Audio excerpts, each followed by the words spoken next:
Thank you very much, Alan, for the invitation to this fantastic friendly meeting. It's been a pleasure to be here the last couple of days. My original title was Meta-analysis versus expert opinion, how should we proceed? So I've changed that slightly to talk a little bit about knowledge in general. And I'd like to introduce you or remind you of the two types of knowledge that people usually think about. The first one being explicit knowledge. If you ask the man or the woman in the street, what do anaesthetists know, they point to the book, the textbook, and say, well, it's all in there, isn't it? So it's in journals, textbooks. It's very visible, it's public, it's easy to set down either in writing or easy to communicate when you're talking to people. So it's very visible. Although that slide shows piles of paper, so it dates it a bit, that's the idea. That's what you see. We contrast that with what we call tacit knowledge, which is a little more difficult to get to. It's quite informal. It tends to be hidden away in practitioners' heads. It's the sort of thing we describe as coming with experience. Now, we've seen a lot of that in the workshops, for instance. But critically, it needs contact with experts to transmit it. So you need to be there or be in very close proximity to the expert to get it. It's what we describe as know-how. And the picture of Einstein illustrates two things. First of all, immediately it's Einstein. And then you have to think about describing why it is.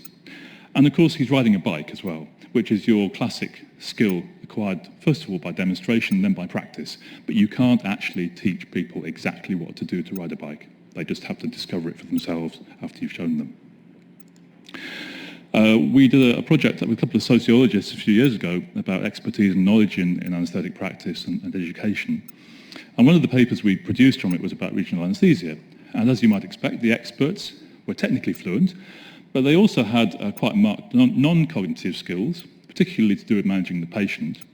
And they also had a degree of self-monitoring which you didn't see in trainees, namely that although they were better at the blocks, paradoxically they stopped more readily when things weren't working. And we described the knowledge acquisition as an iterative process, where you use your explicit knowledge about pharmacology and anatomy and you embed it into your personal routines. Lev and Wenger, some more educational sociologists, talked about the community of practice. And the problem with a lot of learning is it's very individual and cognitive. So it's about facts that you learn for yourself. But actually, we don't learn like that, and we don't practice like that. And this definition of a community of practice here you can read to yourself. It's not just about the knowledge. It's about the group, it's about the values, it's about the experiences, and the common purpose. And if that isn't a description of regional anaesthesia UK, I don't know what is. There we are. I've seen that in action in the last few days. You'll be familiar with this. It's usually called the hierarchy of evidence, based on evidence-based medicine. I've called it the hierarchy of explicit knowledge because it's about sort of published work, really, isn't it? And if you want some research evidence to support your intervention, you look for a randomized controlled trial or a meta-analysis of randomized controlled trial, which is even better. As Alan mentioned, I've been involved in Cochrane anaesthesia for a while. This is our web page. We produced a number of reviews on regional anaesthesia. I don't know if you want to scan the QR code there, because coincidentally, just before the pandemic hit in 2020, we'd put together a special collection of regional anaesthetic relevant systematic reviews, and that just takes you straight to that. Thinking about experience and tacit knowledge, there isn't a hierarchy for this, so I sort of was dreaming one up the other day. And I guess the best thing, which is what we're talking about, the Delphi process, you've got a systematic processing of the opinions of multiple experts. And if you get them all together and harness their experience and expertise, that can only be good.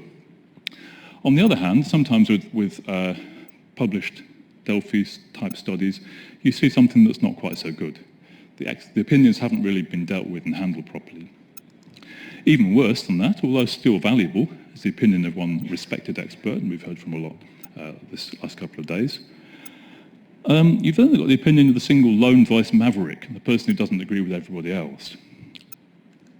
And then you've got your own opinion. When you're feeling yourself, you've balanced things out and you've thought about the pros and cons.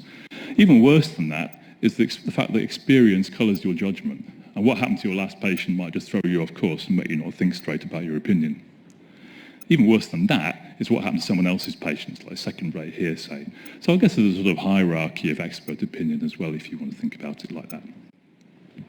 In terms of the Delphi process, I'm sure you're familiar with it. You find some experts, you define the questions and statements you want them to work on.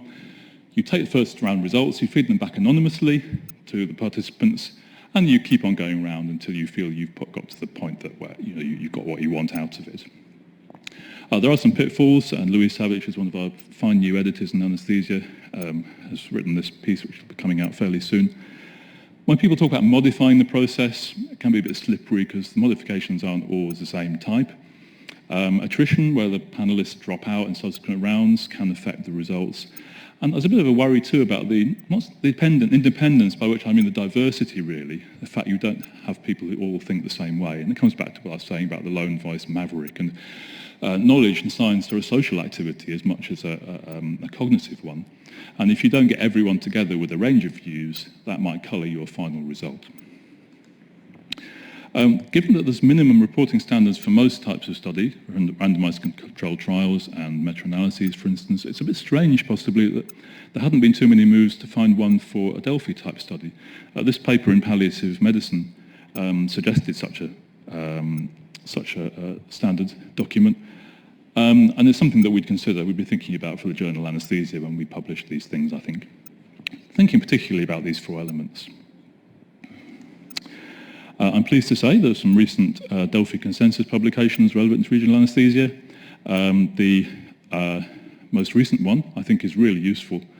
There's a consensus judgment on which anatomical structures are most useful for a large range of blocks, and especially for someone like me who is sort of pushing Collins' suck threshold. He's not really probably even got over that. That's really, really useful. And the other thing, of course, is about the nomenclature for various blocks as well. And I'm pleased to say that not only are these clinically useful, but they're also really well conducted and reported as well. If you think about what we know, there are some things we're certain of, or at least we think we're certain of. There are some things which are doubtful, uncertain, and there's some things which are completely unknown. And if science is going to help us in any way, it should help us go from doubtful to certain, or unknown to certain, or unknown to doubtful would be good. Sometimes, unfortunately, if you do a study, it actually takes you from doubtful to unknown, but that's just the nature of science. And actually, logically, although I put a boundary to what's unknown, actually there's no limit to our ignorance, if you think about it. In the face of that sort of desert of ignorance, I'd say any oasis of knowledge is useful. So to return to the opening question, which is meta-analyses or Delphi consensus, how should we proceed? We should proceed with both. They're all useful. They all use knowledge in systematic ways to help us improve our practice and education. All I would say, though, there's very much safety in numbers. When you put studies together in meta-analysis, you get the extra power from that.